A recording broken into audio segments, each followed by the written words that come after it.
Hi everyone, welcome to इक्शक। आज हम करने वाले एक नया सब्जेक्ट जो कि है accounting for not for profit organisation and partnership firm. ये क्लास 12th के लिए है और इसमें हम स्पेसिफिकली करने वाले हैं आज नॉट फॉर प्रॉफिट ऑर्गेनाइजेशंस, जो कि चैप्टर 1 है 12th क्लास की जो पार्टनरशिप वाली बुक है उसके अंदर। आज हम पढ़ेंगे not for profit organisation. First is the concept कि नॉट फॉर प्रॉफिट ऑर्गेनाइजेशन क्या होती हैं और कैसे वो वर्क करती हैं। Not for profit organisation NPO, जैसे कि नाम ही इनका सजेस्ट कर रहा है कि ये प्रॉफिट के मोटिव से नहीं बनाई गई हैं और इनका जो ऑब्जेक्टिव है वो प्रॉफिट अर्न करना बिल्कुल नहीं है। नॉट फॉर प्रॉफिट ऑर्गेनाइजेशन को ही नॉन प्रॉफिट ऑर्गेनाइजेशन भी बोलते हैं। Non profit organisations are set up with objective to further, क्योंकि इनका ऑब्जेक्टिव प्रॉफिट अर्न करना तो नहीं होता है, तो इनका ऑब्जेक्टिव होता क्या है? तो इनका ऑब्जेक्टिव होता है कल्चरल, एजुकेशनल, हेल्थ, रिलीजियस और public services to public and member. Means कि एजुकेशनल, कल्चरल, हेल्थ, रिलीजियस, ये सारी जो पब्लिक सर्विसेज होती हैं वो लार्ज नंबर ऑफ पीपल को, पब्लिक को और उसके मेंबर्स को प्रोवाइड कराना इनका मेन मोटिव होता है। जैसे कि ट्रस्ट होते हैं और एनजीओज़ होते हैं, ये सब भी सेम एनपीओ वाले कंसेप्ट पे ही रन करते हैं। और जैसे कि प्रॉफिट इसमें अर्न नहीं होता है, लेकिन इसका जो प्रॉफिट होता है उसको हम प्रॉफिट ना बोल के सरप्लस बोलते हैं, जो कि बिल्कुल सिमिलर होता है as compared to the profit. Profit termed as surplus identical to carry on its activity. Means किसी भी ऑर्गेनाइजेशन को चलाने के लिए फंड्स की तो ज़रूरत पड़ती ही है, चाहे वो प्रॉफिट के लिए बनी हो या प्रॉफिट उसका मोटिव नहीं हो। एनपीओज़ का मोटिव प्रॉफिट अर्न करना तो नहीं होता है, लेकिन जब एनपीओ को रन करना है, या किसी ट्रस्ट को चलाना है, किसी इंस्टीट्यूशन को चलाना है जो कि चैरिटेबल पर्पस से सेटअप किया गया है, तो उसे चलाने के लिए फंड्स की नीड तो होगी ही ना। तो उन फंड्स को मैनेज करने के लिए कुछ एक्टिविटीज़ भी करनी पड़ती है, जिन एक्टिविटीज़ से जो सरप्लस अमाउंट होगा, जो प्रॉफिट वाला पार्ट होगा, उसको हम सरप्लस बोलेंगे। अगर इसके एग्जांपल्स की बात करें उससे पहले, कि जो एनपीओ है वो भी सेपरेट लीगल एंटिटी वाले कंसेप्ट पे रन करता है। जैसे हमारा प्रॉफिट वाले बिजनेसेस होते हैं, नॉर्मल बिजनेस, वो भी सेपरेट लीगल एंटिटी पे वर्क करते हैं कि जो बिजनेस का ओनर है वो अलग है और जो बिजनेस है वो एक अलग आइडेंटिटी है। सिमिलरली एनपीओ भी सेपरेट लीगल एंटिटी वाले कंसेप्ट पे रन करते हैं। और इनके एग्जांपल्स की बात करें तो इसके एग्जांपल्स हो गए जैसे स्कूल्स हो गए, कॉलेजेस हो गए, पब्लिक हॉस्पिटल्स हो गए, लिटरेरी सोसाइटीज़ हो गई, societies for promotion of sports, arts, culture, club etcetera. ये सारी जो चीज़ें हैं, school, public hospital, literary society, societies for promotion of sports, art, culture, club etcetera, ये सब क्या है? ये सब एनपीओ का पार्ट हैं, नॉट फॉर प्रॉफिट ऑर्गेनाइजेशन का पार्ट है, क्योंकि इनका जो मोटिव होता है वो प्रॉफिट अर्न करना नहीं होता। जैसे कि गवर्नमेंट स्कूल्स होते हैं, तो गवर्नमेंट स्कूल का मोटिव प्रॉफिट करना, अर्न करना तो नहीं होता ना। वो तो जो पब्लिक है और जो बच्चे हैं, जो लोग, उनको एजुकेशन प्रोवाइड कराना होता है। और कॉलेजेस का भी सेम मोटिव होता है कि जो इकोनॉमिकली वीकर सेक्शन है, या फिर आजकल तो वैसे काफ़ी लोग जाते हैं, चाहे वो इकोनॉमिक बैकग्राउंड से बिलोंग करते हो या नहीं, सभी चाहते हैं कॉलेजेस में एजुकेशन प्रोवाइड कराना, इनका मेन मोटिव होता है, बल्कि ना कि प्रॉफिट अर्न करना। अगर पब्लिक हॉस्पिटल्स की बात करें तो पब्लिक हॉस्पिटल का भी सिमिलर ऑब्जेक्टिव होता है कि लोगों को हेल्थ केयर प्रोवाइड कराना, ना कि प्रॉफिट अर्न करना, जैसे कि आज के टाइम में प्राइवेट हॉस्पिटल्स कर रहे हैं बहुत ज़्यादा। और लिटरेरी सोसाइटीज़ वगैरह का भी यही मोटिव होता है कि वो लिटरेचर के एरिया में वर्क कर सकें और उनको और आगे ले जा सके। जैसे स्पोर्ट्स का प्रमोशन होता है, वो सब आ गया। और आर्ट, जैसे कि बहुत टाइप की आर्ट होती हैं, उनका प्रमोशन के लिए कोई सोसाइटी बनी है, कल्चर के प्रिजर्वेशन और प्रमोशन के लिए। ये सब आ जाते हैं हमारे एनपीओ के अंदर। I hope you guys are having little understanding of what are the NPOs and how it work. NPOs में कुछ फंड्स को अभी देखते हैं। Fund are generally collected by its member, trustee, donation, एक second guys, Funds are generally collected by its members, trustees, donations, membership fee and subscription. Means जो fund है वो जनरली कलेक्ट किए जाते हैं इसके मेंबर्स के थ्रू कलेक्ट किए जाते हैं। किसके? ट्रस्ट के, जो एनपीओ है उसके मेंबर्स के थ्रू जो है फंड्स कलेक्ट होते हैं। या तो उसमें मेंबर्स आ जाएंगे या फिर ट्रस्टीज आ जाएंगे या फिर डोनेशंस जो लोग देते हैं वो भी आ जाएंगे। और इसकी जो फंड्स होते हैं उसको बोल या तो मेंबरशिप फीस बोल देते हैं या फिर सब्सक्रिप्शन अमाउंट बोल दिया जाता है। और डोनेशन भी देते हैं कुछ लोग ऐसे ट्रस्ट में, तो उनको भी डोनेशन का नाम दे दिया जाता है। तो funds receive by NPO, NPO के द्वारा कौन कौन से फंड्स रिसीव होते हैं? जैसे डोनेशन हो गया, मेंबरशिप फीस होगी। जैसे आपको किसी ट्रस्ट की या किसी इंस्टीट्यूशन की मेंबरशिप लेनी है तो आपको पहले कुछ पेमेंट करनी पड़ेगी, उसके बाद आपको उस चीज़ की मेंबरशिप मिलती है। या फिर आप किसी सोसाइटी में एंटर कर रहे हो या फिर किसी क्लब में एंटर कर रहे हो तो वहाँ पे आपको एक एंट्रेंस फ़ी पे करनी होती है। जैसे स्पोर्ट्स क्लब वगैरह हो गए, इसमें भी अगर आप जाते हो तो आपको एंट्रेंस फ़ी पे करनी होती है, लाइक दैट। और सब्सक्रिप्शन हो गया कि आपने, जैसे कि यूट्यूब का सब्सक्रिप्शन होता है, ऐसे ही डिफरेंट डिफरेंट एनपीओज होते हैं और उनके मेंबर्स के लिए सब्सक्रिप्शंस का ऑप्शन होता है। और ट्रस्ट का भी सिमिलर ही होता है। और जैसे किसी ने लोन प्रोवाइड करा दिया तो उसको मेंबरशिप मिल गई, काइंड ऑफ ट्रस्टी बन गया उसका। और ग्रांट्स हो गए, ग्रांट्स जैसे कि गवर्नमेंट और जो गवर्नमेंट के इंस्टीट्यूशंस हैं वो अगर कुछ पैसा दे रहे हैं तो उनको ग्रांट्स के रूप में बोला गया है यहाँ पे। सो अगर हम आगे देखें तो कैरेक्टरिस्टिक्स और फीचर ऑफ एनपीओ की बात करें तो फर्स्ट वन है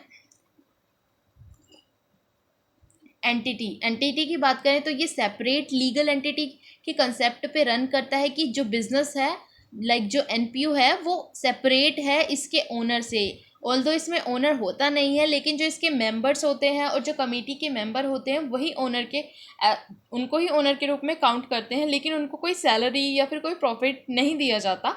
जो भी प्रॉफिट है वो अर्न करते हैं, या सरप्लस उनके एनपीओ का जो भी होता है उसको वो एज अ फंड अपनी बैलेंस शीट में शो करते हैं ताकि उसका यूटिलाइजेशन वो आगे और एक्टिविटीज़ में कर सकें।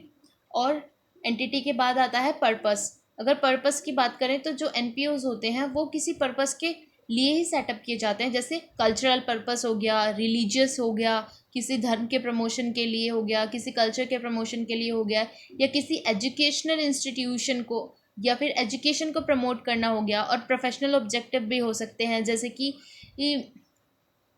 कि एक स्टील इंडस्ट्री है, उसके अंदर अगर बहुत सारे स्टील के मैन्युफैक्चरर हैं तो उसकी एक एसोसिएशन बना दी गई, तो वो क्या करेगी कि इन जो इंडस्ट्रीज़ है ना बाकी सारी, उस पर देख रेख करेगी उस चीज़ की कि कहीं पे किसी का एक्सप्लॉयटेशन तो नहीं हो रहा, किसी के राइट्स तो नहीं दब रहे, kind of thing like social work की जैसा ही वो थोड़ा काम करेगी। तो वो हो गया प्रोफेशनल ऑब्जेक्टिव उसका। और rendering service to the people at large means लोगों को सर्विस प्रोवाइड कराना ही इनका मेन मोटिव और कैरेक्टरिस्टिक फीचर होता है। अगर ओनरशिप की बात करें तो it is owned by an individual और group of individuals but belong to the society.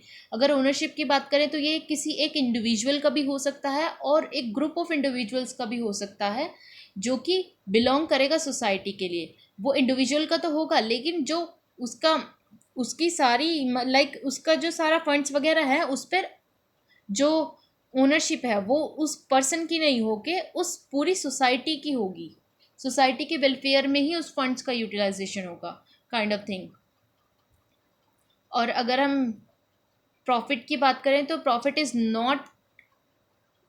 Not to objective.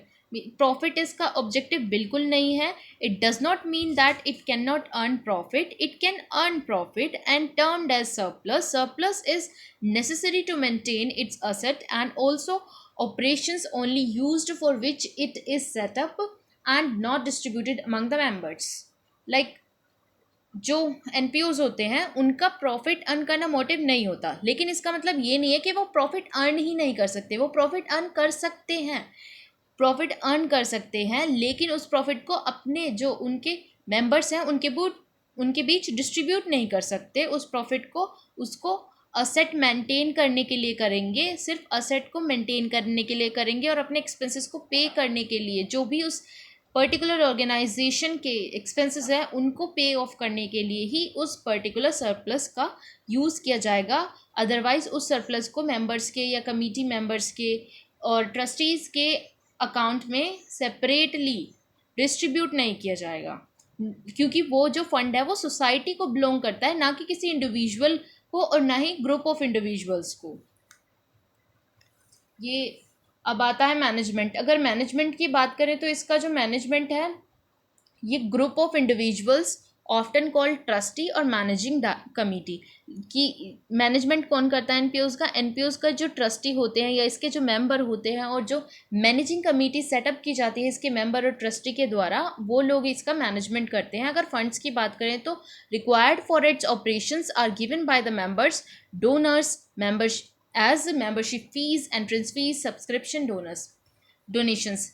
Means कि जो ऑपरेशंस के लिए इनको फंड्स चाहिए वो कहाँ से आएंगे, वो मेंबर देंगे, डोनर्स देंगे और ट्रस्टीज़ देंगे। किस रूप में देंगे वो, मतलब उसको टर्म क्या देंगे हम, कि जो वो पैसा दे रहे हैं एनपीओज को उसको क्या बोलेंगे हम। या तो वो हो सकती है हमारी मेंबरशिप फीस हो सकती है, या फिर एंट्रेंस फीस हो सकती है, सब्सक्रिप्शन हो सकता है और डोनेशंस हो सकती हैं। अगर फाइनेंशियल स्टेटमेंट की बात करें तो prepare every year which include receipt and payment account. यहाँ पे गाइस 2 पॉइंट मिसिंग है, receipt and payment account, receipt and payment account, income and expenditure account आएगा एक और, शायद आगे होगा, इनकम एंड एक्सपेंडिचर अकाउंट है second. First one is receipt and payment account, second is income and expenditure account, and lastly prepare करते हैं balance sheet. Balance sheet में इसके सरप्लस को शो किया जाता है और जो इसकी असेट है वो आती है सारी, और जो लायबिलिटीज़ है उनको भी शो किया जाता है। सो ये होगा इसके कैरेक्टरिस्टिक फीचर्स। अब बात करते हैं कि एनपीओज कैसे डिफरेंट हैं प्रॉफिट वाली ऑर्गेनाइजेशन से, कि नॉट फॉर प्रॉफिट ऑर्गेनाइजेशंस जो हैं वो किन किन बेसिस पे हम उनके बीच डिफरेंस कर सकते हैं कि जो प्रॉफिट ऑर्गेनाइजेशंस है। अगर हम पर्पस की बात करेंगे तो एनपीओज का पर्पस क्या होता है, कल्चरल, एजुकेशनल, रिलीजियस, प्रोफेशनल और पब्लिक सर्विसेज। अगर प्रॉफिट ऑर्गेनाइजेशंस की बात करें तो इनका मेन मोटिव ही अर्निंग प्रॉफिट होता है, प्रॉफिट को अर्न करना ही इनका मेन मोटिव होता है। अगर फंड्स की बात करें तो इनके फंड्स क्या क्या होते हैं एनपीओज के होते हैं membership fees, entrance fees, subscription, donations, surplus from the operation, जो कि प्रॉफिट काइंड ऑफ प्रॉफिट ही है जिसको हम सरप्लस बोल रहे हैं, जो उनकी डेली एक्टिविटीज़ के से अर्न हो रहा है। In the balance sheet it is shown as the general capital और कॉर्पस फंड। बैलेंस शीट में इसको जर्नल या फंड या फिर कैपिटल फंड या फिर कॉर्पस फंड के नाम से शो किया जाता है। और अगर हम प्रॉफिट ऑर्गेनाइजेशन में फंड्स की बात करें तो raised capital by the proprietor, partner, like इनके जो प्रोपराइटर हो गए, अगर पार्टनरशिप फर्म है तो पार्टनर होगा, और कंपनी है तो शेयर होल्डर्स होंगे जो कि शेयर कैपिटल लेकर आएंगे और अपने शेयर के जितना वो शेयर लेकर आ रहे हैं सिर्फ उसी की ओनरशिप उनके पास होगी। और जो जैसे कोई प्रोपराइटर लेकर आ रहा है और जो हमारे पार्टनर्स लेकर आ रहे हैं पार्टनरशिप में उसको हम कैपिटल बोलेंगे, और अगर कोई कंपनी है और शेयर होल्डर्स लेकर आ रहे हैं तो उसको शेयर कैपिटल का टर्म यूज़ किया जाएगा उसके लिए। और प्रॉफिट नॉट शेयर्ड, और जो प्रॉफिट होगा उसको at the and of the accounting period और अकाउंटिंग ईयर हम उसको पार्टनर्स में, या फिर प्रोपराइटर है का केस है तो प्रोपराइटर को उसको डिस्ट्रीब्यूट कर देंगे, और शेयर होल्डर का कंपनी के केस में शेयर होल्डर्स को दे दिया जाएगा। लेकिन अगर उस प्रॉफिट को शेयर नहीं किया जाता है तो उसको एज रिजर्व बैलेंस शीट में हम शो कर देते हैं। अब आते हैं फाइनेंशियल स्टेटमेंट की बात करें तो एनपीओज में क्या होती हैं, रिसिट एंड पेमेंट अकाउंट होता है, income and expenditure account prepare करते हैं, और फिर at the and balance sheet prepare की जाती है एनपीओ में। लेकिन प्रॉफिट ऑर्गेनाइजेशन में बनता है trading account, profit and loss account and then balance sheet. अगर सरप्लस की बात करें, सरप्लस और प्रॉफिट जो balance of income and expenditure account का बैलेंस होता है, इनकम और एक्सपेंडिचर अकाउंट का, उसको ही सरप्लस टर्म किया जाता है, सरप्लस बोला जाता है। अगर वो पॉजिटिव है तो वो सरप्लस है, अगर वो नेगेटिव है तो वो डेफिशिट है, मीन्स घाटा हो गया है हमें। अगर हम प्रॉफिट ऑर्गेनाइजेशन की बात करें तो इसमें balance of profit and loss account होता है, जिसमें या तो नेट प्रॉफिट होगा हमें या फिर नेट लॉस होगा। अब करते हैं बात कि फाइनेंशियल स्टेटमेंट और फाइनल अकाउंट्स क्या हैं एनपीओज के। तो इसमें 3 अकाउंट आते हैं mainly, receipt and payment account, income and expenditure account, and at the end balance sheet is prepared by the NPOs. So इसे हम 1 बाय 1 करेंगे। सो अभी हम स्टार्ट करते हैं रिसिट एंड पेमेंट अकाउंट से। जैसे कि इसका नाम ही बता रहा है, रिसिट एंड पेमेंट अकाउंट क्या होगा। बेसिकली रिसिप्ट्स और पेमेंट्स का रिकॉर्ड होगा। एक अकाउंट है जिसमें हमने सिर्फ एक साइड रिसिट अपनी रिकॉर्ड कर ली है सारी, और एक साइड कर ली है अपनी पेमेंट्स को रिकॉर्ड। तो ये हो गया हमारा रिसिट एंड पेमेंट अकाउंट। बस ये रिसिट साइड है और ये पेमेंट वाली साइड होती है अकाउंट की। अभी फॉर्मेट हम आगे देखेंगे। सो फर्स्ट है record receipt and payment account, कि जितनी भी रिसिट आई है और जितनी भी पेमेंट करी है इस अकाउंट के अंदर हम उन चीज़ों को रिकॉर्ड करेंगे।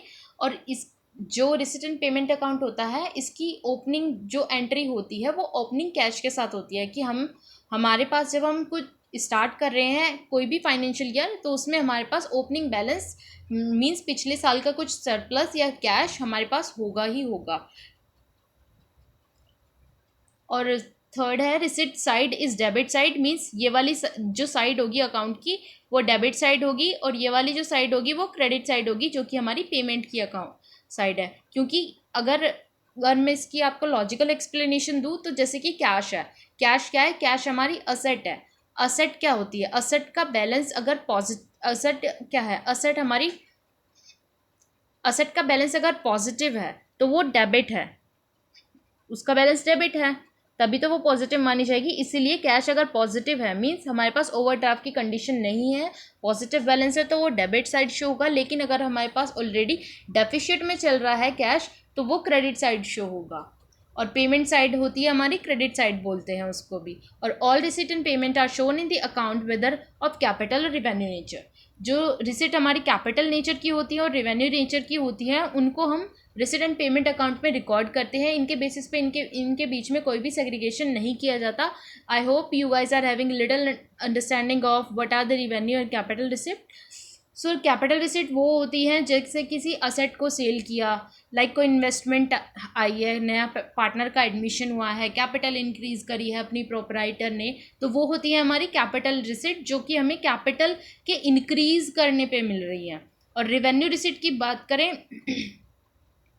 कैपिटल रिसिट, जैसे कि हमने कोई पुरानी असेट सेल कर दी तो हमें कुछ हुआ, मतलब बिजनेस की डे टू डे की लाइफ से इसका कोई रिलेशन नहीं होता, बल्कि जो हमारा असेट है हमने उसको सेल किया है उसके बाद हमें कैपिटल रिसिट मिलती है। अगर रिवेन्यू रिसिट की बात करें तो रिवेन्यू रिसिट वो होती है जो हमें अपने बिजनेस के डे टू डे के ऑपरेशन से मिलती है।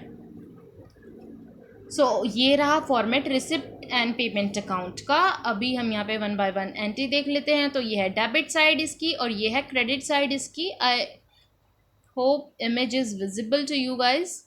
सो डेबिट साइड में आती है सारी रिसिट एंड क्रेडिट साइड में आती है इसकी सारी पेमेंट। ये होता है अमाउंट का कॉलम दोनों साइड, और यहाँ पे आएगा बैलेंस बीडी, कैश का, कैश है हमारे पास तो कैश का बैलेंस आ जाएगा, और बैंक है तो बैंक का आ जाएगा।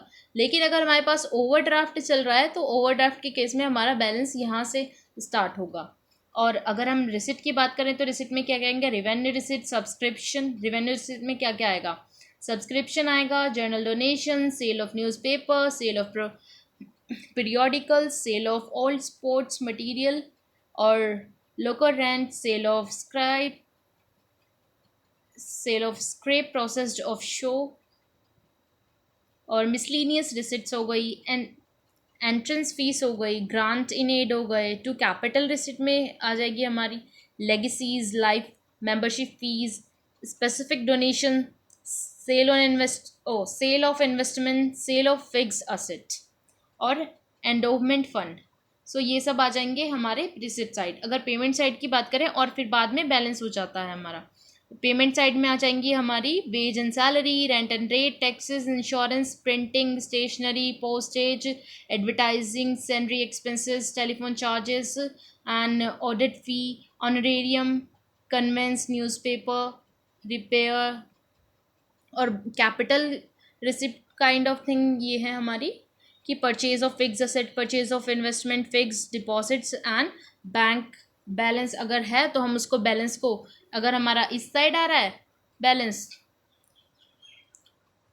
तो ले लेंगे, ये इस वाली साइड का बैलेंस हमारा पॉजिटिव होगा क्योंकि नेक्स्ट ईयर में हम इधर की साइड उसको जब नेक्स्ट ईयर का बनाएंगे तो वो डेबिट साइड जाएगा। ये हमारा इस साल का बैलेंस कैरेट डाउन हो जाएगा और यहाँ पे अगर नेगेटिव आ रहा है तो इस साइड आ जाएगा, ये हमारा बैलेंस कैरेट डाउन। ये हो गया हमारा रिसीट ऑन पेमेंट अकाउंट का फॉर्मेट और ये भी सिमिलर ही है दोनों, बस मैंने इसलिए लगाया था ताकि कभी कोई सी इमेज शो ना हो तो इससे काम चल जाए। अगर हम फीचर्स की बात करें तो रिसीट ऑन पेमेंट अकाउंट के फीचर्स हैं, तो नेचर की बात करते हैं पहले। तो नेचर कैसा होता है रिसीट ऑन पेमेंट अकाउंट का, ये एक तरीके का असेट अकाउंट होता है जिसमें कैश रिसिट और कैश पेमेंट्स को रिकॉर्ड किया जाता है।